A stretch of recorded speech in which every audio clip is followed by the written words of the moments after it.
सत्साई भगत जी। सत्साई जी, सत्साई। हम बिहार से बोल रहे हैं पवन जी। जी बोलिए। जी सर, हम बोल रहे थे कि भगत जी की जैसे हमारा पास हम नाम लिए थे फर्स्ट लॉकडाउन में। हाँ हम लॉकडाउन में नाम लिए थे, फर्स्ट लॉकडाउन था ना, हाँ। उसी में हम ऑनलाइन नाम लिए थे। अच्छा। उसमें मेरा कुछ खंडित हो गया घर परिवार की वजह से, हम्म। टेंशन की वजह से, कुछ पैसा कौड़ी की वजह से। अच्छा। तो उसमें खंडित हो गया, तो फिर हम 2021 में नाम लिए, हम्म। दिसंबर में। जी। तो अंतिम 21 में लिए हैं। तो हम्म। उसके बाद मेरा कुछ कर्जा था मेरे ऊपर, और कुछ कर्जा था, टूट नहीं रहा था, अभी भी नहीं टूट रहा है। हम्म। बहुत कोशिश करते हैं, फिर भी नहीं, पैसा बचिए नहीं रहा, टूट भी नहीं करता है कर्जा। जी। शंका का संविधान करना था, कहाँ की संविधान होगा। क्या शंका क्या है? शंका है कि मेरे ऊपर कर्ज है। कर्जा तो मेरे ऊपर भी है, बताइए। और टूट है। कर्जा तो हमारे ऊपर भी है भगत जी, कर्जा तो गुरुजी के ऊपर भी है। 27 करोड़ रुपए का कर्जा हरियाणा सरकार ने बरवाला कांड के समय गुरुजी पे लगा रखा है, बताइए। कर्जा किस पे नहीं है? कर्जा तो अनिल अंबानी पे भी है। कर्जा तो हमारे भारत देश के ऊपर भी है, दूसरे देशों का। क्या करें? कर्जा उतारने के लिए नाम लिए थे। नहीं, कर्जा उतारने के लिए नाम नहीं लिए थे, फिर फिर भी थोड़ा टेंशन में रहते हैं। तो टेंशन तो रहेगी, जब कर्जा होगा तो टेंशन तो सबको होगा, मुझे भी टेंशन रहता है। कर्जा है तो टेंशन रहेगा।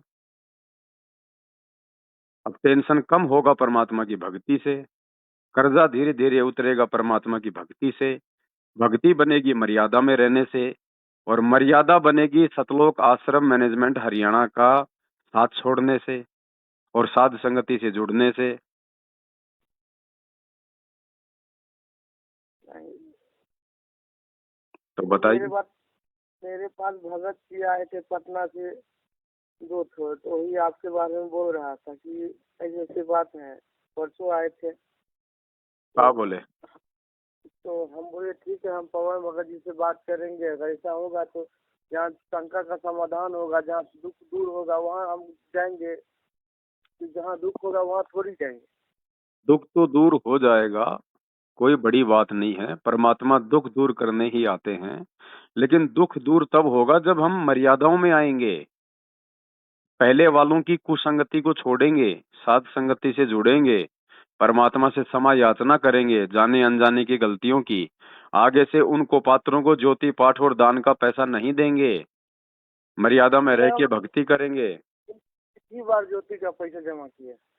हाँ, जितनी बार भी किया तो उसकी सजा तो मिलेगी ना, उसी की तो सजा भोग रहे हो आप। ऐसे भी दान उन तो करते हैं, कहाँ करते हो दान? जहाँ पे वो क्या कहते हैं, वो नामदान केंद्र होता है, वहाँ जाते हैं, इतवार को सत्संग होता है, उसमें अच्छा, तो वहां पे आप किसको दान करते हो? दान पेटी में डालते हैं। ओ, दान पेटी में डालने के लिए कब कहा गुरुजी ने? गुरु बिन माला फेरते, गुरु बिन देते दान, गुरु बिन दोनों बेकार है, चाहे पूछो वेद पुराण है। सत्संग नहीं सुने? दान किसको किया जाता है? गुरु को, सतगुरु को। तो वहां आपके सतगुरु बैठे हैं, दान पेटी में गुरुजी बैठे हैं। बताइए फिर क्या मिलेगा? वो पत्र को दान करोगे तो दुख मिलेगा, परेशानी मिलेगी, सिर पे कर्जा हो जाएगा, मौत हो जाएगा। ये तो भगत जी सही है कि मान लीजिए जो बिहार का कोऑर्डिनेटर था, उसका वो तो ये 3 रूम में हुआ। ये भी दाढ़ी तो गए में है, खास करके मेरा पोस्टिंग अभी गए में, हम बीएमपी में बिहार सरकार का नौकरी करते हैं, सरकारी जॉब करते हैं। अभी तो बताइए। तत्काल सरकार हम गए में है, अभी गए थाना पर, जहाँ पे मेरा नामदान सेंटर है, उससे थोड़ा 1 आध किलोमीटर के अंतर में है। जब बिहार का स्टेट कोऑर्डिनेटर राजदेव बाबू का ऐसा अकाल मौत हार्ट अटैक से हुआ, जी। तो बताइए, हम तो राजदेव बाबू के द्वारा खोला गया नामदान केंद्र फर्जी आश्रमों में दान करने से तुम्हें कहाँ लाभ मिलेगा?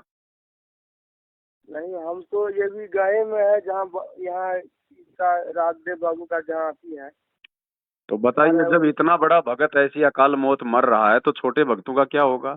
तो समझ जाना चाहिए इंसान को कि आप किस दिशा में अब जा रहे हो। अभी जो भगत जी आए हैं बिहार का कोऑर्डिनेटर है, अभी क्या कहते हैं सिवान के हैं, तो हम्म। 2 रोज यहाँ सेंटर पर आए थे। हम्म।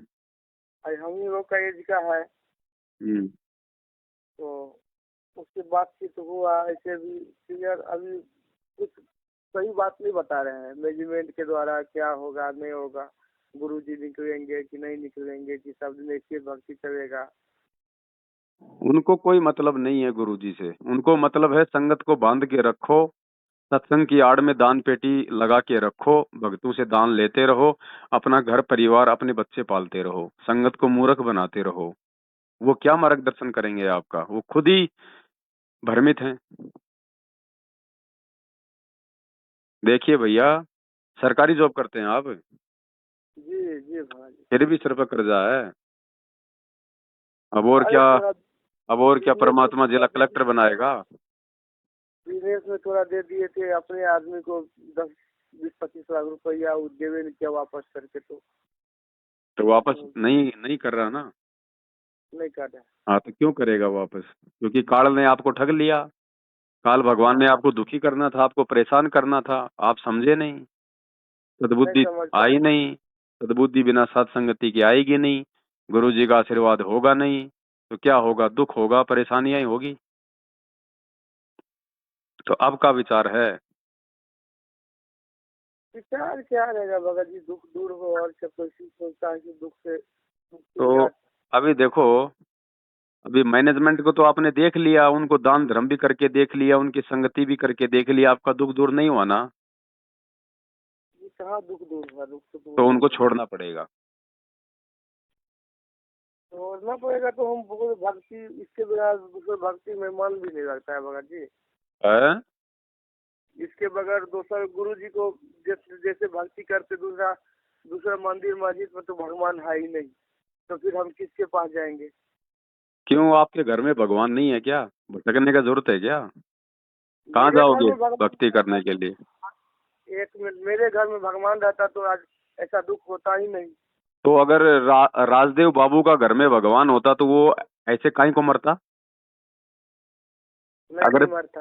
अगर बिहार का इतना बड़ा भगत के आश्रम में घर में नामदान पे भगवान होता, तो बिहार का स्टेट कोऑर्डिनेटर बाथरूम में बैठा बैठा लेटरिंग करते करते क्यों मरता? उसकी आत्मा मल द्वार से क्यों निकलती, नरक में क्यों जाता? ये तो भी तो हम ये ये बात हम पूछे भगत जी से, क्या जो नामदान सेंटर में पहले रहते तो उसको हटा दिया गया, दूसरा हम्म। भगत जी हम आए हैं, तो उनसे हम फोन, पुरनका भगत जी से ये बात पूछे हम्म। कि आप ये बताइए, हमको तो जानकारी नहीं था, सुने हैं भगत जी तो पैखाना में ही मर गए। कहता है कि हाँ मर गए। हम कहे जब इतना बड़ा भगत थे तो पैखाना में कैसे मर गए। आप आरती करते लेकिन हैं? जी सुबह शाम दोपहर करते हैं, नित्य नियम करते हैं, कहाँ पे करते हैं? जहाँ रहते हैं वही करते हैं। तो अभी तो आप बोले जहाँ हम रहते हैं वहां पे भगवान है ही नहीं, तो फिर आरती काहे करते हो भाई? इसको इसको तो भगवान मानते हैं, गुरु जी को इसका तो करेंगे ना। अरे तो जब तुम कह रहे हो हमारे घर में भगवान है ही नहीं, हमारे घर में भगवान होते हमको दुख नहीं होता, तो आरती काहे को कर रहे हो फिर? जब तुम्हारे घर में भगवान ही नहीं है तो फिर क्या दीवारों के सामने आरती करते हो? गुरु जी के फोटो के सामने करते हैं। अरे, जब गुरुजी घर में नहीं है तो फोटो क्या काम करेगा गुरुजी का? गुरु जी है कैसे नहीं, नूर का शरीर है तो गुरु जी तो करेंगे गुरुजी ना। है तो फिर वो फर्जी आश्रमों में जाने का क्या जरूरत है फिर तुम्हें? जब गुरुजी ऑलरेडी तुम्हारा घर में है तो उन फर्जी जगहों पे जाने का क्या फायदा? उधर काहे जाते हो फिर? हमको ये बात का पता नहीं ना था भगत जी, मान के फर्जी आश्रम है कि पैसा का ये ऐसे सेवा अति गलत करता है, तो मन के वहाँ से पुण्य नहीं होगा, जो हम भक्ति करेंगे वो भी नाश हो जाएगा। तो अब का विचार है? विचार क्या है, भक्ति अच्छा से, और क्या, हमको दूसरा तो चीज से क्या लेना देना है, भक्ति से लेना देना है, दुनिया में मुक्त होना है। तो भक्ति से लेना देना है तो उनको छोड़ना पड़ेगा, उस पार्टी को छोड़ना। छोड़ना पड़ेगा जो काल भगवान का पार्टी है, मैनेजमेंट वाला।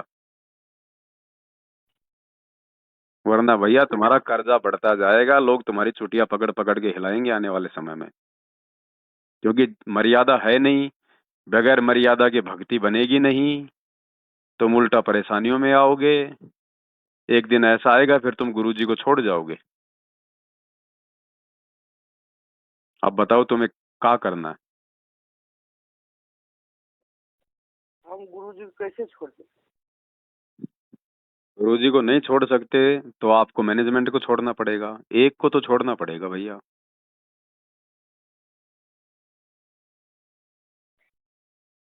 मैनेजमेंट को वही छोड़ सकते हैं कि गुरुजी को थोड़ी छोड़ सकते हैं। और मैनेजमेंट को ज्ञान से छोड़ना पड़ेगा, ऐसे अपने कर्जे के लिए नहीं छोड़ना, दुख में नहीं छोड़ना। ज्ञान पहले अच्छे से विचार कर लो, मैनेजमेंट कौन है, गुरुजी को जेल बैठाने वाला कौन है, भगत समाज को फर्जी आश्रम खोल खोल के लूटने वाला कौन है। आज भगत समाज अकाल मौत मर रहा है तो उसके पीछे मर्यादा तोड़वाने में जिम्मेदार कौन है। किसकी संगति करने से आपको परमात्मा मिलेगा, सुख मिलेगा, और किसकी कुसंगति करते करते आज आप इतने ज्यादा कर्जवान हो गए, दुखी हो गए। पहले विचार करो। अगर मन में जरा सा भी मैनेजमेंट के प्रति तुम्हारे मन में अगर कोई ये भाव रहा कि बाद में फिर चला जाऊंगा, एक बार थोड़ा शांति मिल जाए फिर वापस चला जाऊंगा, तो परमात्मा तुम्हें शांति देगा ही नहीं, क्योंकि वो अंतर्यामी है, उसको पता है कि आगे चल के फिर ये काल के जाल में फंसेगा।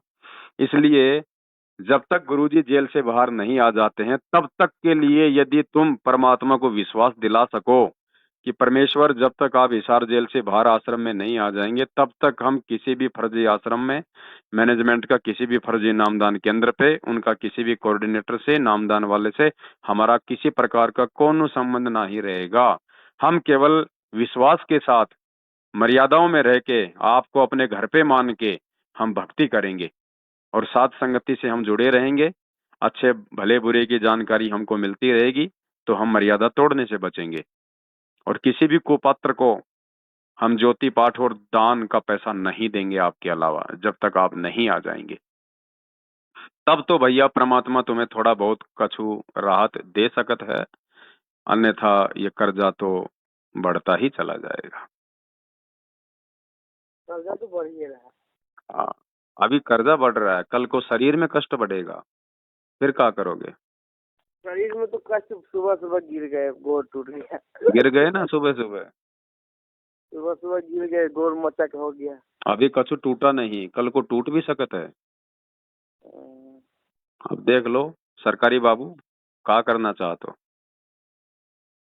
ऐसे भगत जी एक बात बता रहे थे, जैसे क्या जो हम सरकारी जॉब में है लेकिन हम रसोईया में खाना बनाते हैं, सबसे बड़ा चीज है, पहला चीज है।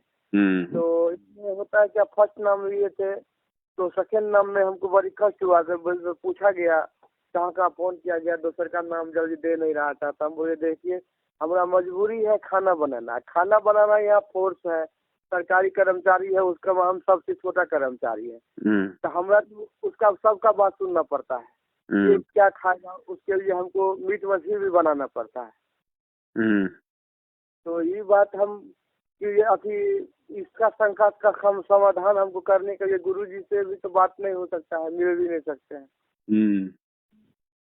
सबसे पहले इसका समाधान हमको करना था कि हमको मीट मछली बनाना पड़ता है। देखो भैया बात ऐसी है, ये मानव जन्म परमात्मा ने भक्ति करने के लिए दिया है, और नाम दीक्षा देते समय अगर आपने ध्यान से सुना हो तो गुरुजी ने कहा होगा कि भाई ना तो हमने कोई गलत काम करना है और ना किसी गलत काम में हमने सहयोग करना है, दोनों ही महापाप के भागी हैं।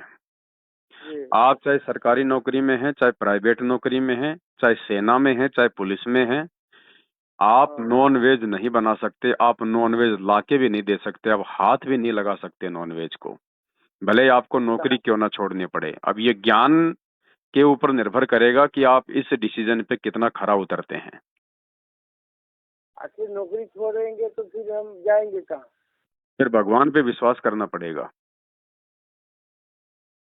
फिर परमात्मा पे विश्वास करना पड़ेगा। यदि आप अपनी भक्ति के लिए, अपने आत्म कल्याण के लिए, अपने गुरुदेव को प्रसन्न करने के लिए यदि आप उस कुकर्म को छोड़ोगे तो आपका गुरुजी चुपचाप थोड़ी बैठेगा। क्या उस बाप को नहीं पता कि मेरे बच्चे के साथ में क्या दिक्कत है, क्या संकट है, रोजी रोटी की समस्या है? जिस भगवान ने करने के लिए भजन दिया है, क्या वो अपने बच्चे को खाने के लिए भोजन नहीं देगा? अब ये आपके विश्वास के ऊपर निर्भर करेगा। कहे कबीर सुनो भाई साधो, मैं तो हूं विश्वास में। भाई जब तक आप उस कुकर्म को नहीं छोड़ोगे, आपके बच्चे को मार के कोई कहे कि लाओ इसको बना दो, बना दोगे? जब सजना कसाई को अति मिल सकता है तो हमको क्या नहीं मिल सकता? ये सदना कसाई वाला टाइम नहीं है, ये मोक्ष का टाइम है, मोक्ष युग है ये। उस समय की बातों को छोड़ दो कि सदना कसाई को 100 बकरे काटने का आदेश दे दिया। आज दिया है क्या आदेश? आज परमात्मा बोले हैं क्या बकरे काटने के लिए, मीट खाने के लिए, मीट पकाने के लिए बोले हैं क्या? खाने के पकाने की बात नहीं है। अब मेरे साथ ऐसा मजबूरी है, नौकरी है तो करना हम पड़ता ये है। कह रहे हैं कि कल को वो आपका कर्नल आपके बेटे का हाथ काट के बोले कि लाओ इसको पकाओ मैं खाऊंगा, आप बोल दोगे कि मेरा मजबूरी है, मेरे को पकाना पड़ेगा? जो अपने सु और के एक के पीड़ पिछाड़। परमात्मा कहते हैं जैसा दर्द दूसरे को होता है वैसा ही, जैसा दर्द अपने को होता है ना वैसा ही दूसरों का समझो। वो भी हमको तो परमात्मा की लगता आत्मा है। वो मुर्गा, वो बकरी, वो गधा, वो भेड़, वो बकरा, वो भी परमात्मा की आत्मा है, परमात्मा के बच्चे हैं वो भी। और तुम हमको परमात्मा तो के डर बच्चे को लगता मार है। के, तुम परमात्मा के बच्चे को तुम पका पका के किसी और को खिलाओगे तो परमात्मा तुमसे तुमसे प्रसन्न होगा? हमको भगत जी लाना नहीं है ये चीज। पकाना, लाना और पकाना दोनों एक ही हैं। गलत काम करना और गलत काम में सहयोग करना दोनों एक ही हैं। अब ये बहानेबाजियां नहीं चलेगी कि परमात्मा ने सदना कसाई को 100 बकरे काटने का आदेश दे दिया। परमात्मा ने तो नरसी भगत का भात भी भरा था, तो क्या आज परमात्मा हमारे को भात भरने का छूट दे रहा है?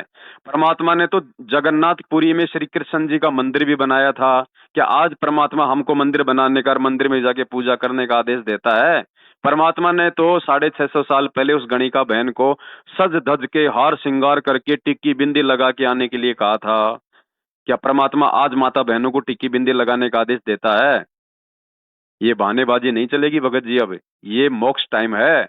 उस समय तो परमात्मा ने किसी भी तरीके से केवल आत्माओं को अपनी भक्ति से जोड़ना था, ताकि ये कैसी भी टूटी फूटी भक्ति करें लेकिन इनको मानव जन्म मिलते रहें वर्तमान समय के लिए। भैया ये फाइनल पीरियड है, फाइनल समय है। अब ये सदना कसाई का बहाना नहीं चलेगा यहाँ पे। छोड़ना पड़ेगा, चाहे सरकारी नौकरी हो चाहे प्राइवेट नौकरी हो। मालिक ने प्राइवेट रहना पसंद सत्संग नहीं में क्या करते हैं। सुनाए परमात्मा? सत्संग में क्या सुनाए परमात्मा? राजा अब्राहिम सुल्तान का सत्संग सुना है? कितना बड़ा राजा था, कितना बड़ा राजपाट था। 18 लाख घोड़े घोड़ियां थी, 16,000 रानियां थी, इतना धनवान था।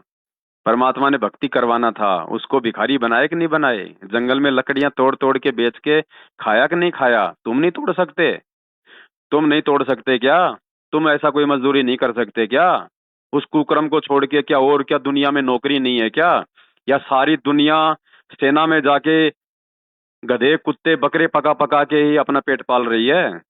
अगर भक्ति करनी है तो छोड़ना पड़ेगा भाई। बोल दो अपने अफसरों को, अगर भगवान पे विश्वास है तो एप्लीकेशन लिख के दे दो कि साहब ऐसे ऐसे मैं कबीर पंथ से जुड़ा हूँ, संत रामपाल जी महाराज मेरे गुरुजी हैं, उनका ये नियम है, उनके ये आदेश हैं, मैं जीव हत्या नहीं कर सकता। या तो आप हमारा ड्यूटी चेंज कर दीजिए या फिर आप हमारे को या फिर आप हमारे को हमारे घर पे भेज दीजिए। तो क्या पता परमात्मा आपके ऊपर रहम कर दे, आपके ऊपर दया कर दे, आपको कहीं और कोई जॉब मिल जाए छोटा मोटा वहीं पे खाना बनाने के अलावा। हिम्मत आपने करना पड़ेगा बबुआ, सारा काम परमात्मा नहीं करेगा बैठा बैठा। ऐसा हो सकता है। भैया चाहे साथ संगति से जुड़ जाओ चाहे मैनेजमेंट को छोड़ दो, जब तक ये मांस मिट्टी पकाने वाला कुकर्म नहीं छोड़ोगे परमात्मा आपसे कोसों दूर है। ऐसे व्यक्ति कसाई की श्रेणी में आते हैं, ऐसे व्यक्ति पापी की श्रेणी में आते हैं, और ऐसे पापी व्यक्तियों से परमात्मा कोसों दूर रहता है। सिर धड़ की बाजी है भगत जी, सिर धड़ की बाजी। समझा है तो सिर धड़ पांव, बहोर नहीं रे ऐसा दाव। मालिक कहते हैं पीपा दरिया में कूद गया, देखो कैसी करी डिठाई। भाई वो नर पाड़ा जीत गए जिन्होंने सिर धड़ की बाजी लाई। ऐसे बात नहीं बनेगी भगत जी। 3 टाइम का आरती कर लिए और वहां जाके फिर मुर्गा काट रहे हैं। अरे भगवान के बच्चे को काट कर भगवान से फिर तुम सुखों की प्रार्थना करोगे? कैसे सुख मिलेगा भाई? तुम किसी साहूकार से 5 लाख रुपए उधार लेने जा रहे हो और उसके सामने उसके बेटे को थप्पड़ मार रहे हो, वो तुम्हें 5 लाख रुपए उधार देगा? सोचो बबुआ, सोचो, विचार करो। ये मैनेजमेंट तुम्हें ये बातें नहीं बताएंगे, ये तुम्हारा कोऑर्डिनेटर तुम्हें ये बातें नहीं बताएंगे, क्योंकि वो सब के सब काल प्रेरित हैं। और काल नहीं चाहेगा कोई भी व्यक्ति अच्छे कर्म करके परमात्मा की भक्ति करके सुखी हो जाए। अभी तो भैया तुम्हारे को कर्जे का समस्या है। अगर तुमने ये बैल काटने वाला, ये मुर्गे काटने वाला काम नहीं छोड़ा, कल को वो आत्माएं फिर तुम्हें परेशान भी करेंगी। प्रेत, भूत, पितर बन के तुम्हारे अंदर भी वो प्रवेश करेंगी, क्योंकि तुम्हारी मर्यादा तो है खंडित। परमात्मा का तुम पे कोई आशीर्वाद नहीं है। कल को तुम्हारे ऊपर प्रेत बाधा भी आएगी, तरह तरह की शारीरिक आपत्तियां भी आएंगी तुम्हारे ऊपर। कहाँ जाओगे? ऐसा हो सकता है भगत जी जो हम अपना जगह पर दूसरे आदमी को रख दे? रखा किसने? आपने। तो सहयोग किसका हुआ? आपका। चाहे तुम काटो, चाहे तुम किसी दूसरे आदमी को काटने के लिए कहो। दुकान में बीड़ी माचिस चाहे तुम बेचो। काटना नहीं है भगत जी, काटना नहीं है। तो क्या करना है? खाई वो हम लाना भी हमको नहीं है, फिर खाई बनाना है बस। क्यों बनाओगे? काहे बनाओगे भाई? हैं? तुम कहोगे हमको तो पानी लाना भी नहीं है, हमको पानी तो किसी को पिलाना भी नहीं है, खाली पानी में जहर डालना है। तो क्या वो दोष नहीं है? तुम बनाओगे तभी तो लोग खाएंगे। तुम्हारे भी कर्म फूटे और खाने वाले के भी तुमने कर्म फोड़ दिए। अरे वो खाने वाला तो अज्ञानी है, उसको तो परमात्मा का ज्ञान नहीं है। तुम्हें तो परमात्मा का ज्ञान है। तुम तो उससे भी ज्यादा दोषी बन रहे हो। उसकी माफी है, लेकिन तुम्हारी माफी नहीं होगी, क्योंकि तुम समझदार हो। तुम्हें परमात्मा ने अच्छे बुरे जो कर्म होते हैं उनकी जानकारी दे दी, उसके बाद भी तुम ये कुकर्म करोगे, तो तुम्हारी कभी भी माफी नहीं होगी परमात्मा के दरबार में। उसको फिर भी माफी मिल जाएगा। तो खाने वाले से ज्यादा दोषी, काटने वाले से ज्यादा दोषी आप परमात्मा का ज्ञान लेके जो बनाने वाले हैं वो हो रहे हैं। भाई विश्वास करना पड़ेगा परमात्मा पे। तुम्हारा पेट ये नौकरी नहीं भर रही। अगर ये नौकरी तुम्हारा पेट भर रही होती, तुम्हारे ऊपर आज ये कर्जा नहीं होता। विचार करो, अगर नौकरी ही सब कुछ होती, आज तुम्हारे ऊपर कर्जा नहीं होता। और कितने भाई हैं जो नौकरी कर रहे हैं? कितने? क्या सभी नौकरी कर रहे हैं? भैया दुनिया में लाखों काम धंधे हैं ईमानदारी से करने के। अगर भगवान चाहिए, परमात्मा चाहिए, इसी जन्म में मोक्ष चाहिए और इसी लोक में रहते सहते शारीरिक और भौतिक सुख चाहिए, तो भैया ये कुकर्म छोड़ने पड़ेंगे। गुरु जी की संपूर्ण मर्यादाओं में रह के भक्ति करनी पड़ेगी, अन्यथा दूसरा कोई उपचार नहीं है। परमात्मा तुम्हें सदना कसाई की तरह आदेश देने वाले नहीं है। कोई और कोई छोड़ना तरीका पड़ेगा। नहीं, बिल्कुल छोड़ना पड़ेगा तो छोड़ना ही पड़ेगा। इसमें कोई दूसरा ऑप्शन ही नहीं है। अब ये डिसीजन आपने करना पड़ेगा स्वयं। परमात्मा ने ज्ञान दे दिया, अब चलना आपको पड़ेगा। भगवान ने मार्ग दिखा दिया, चलना हमको पड़ेगा भाई। सरकार का काम है रोड बना के दे देना, अब गाड़ी तो हमको खुद ही चलानी पड़ेगी। सरकार नहीं चलाएगा तुम्हारा गाड़ी बैठ के।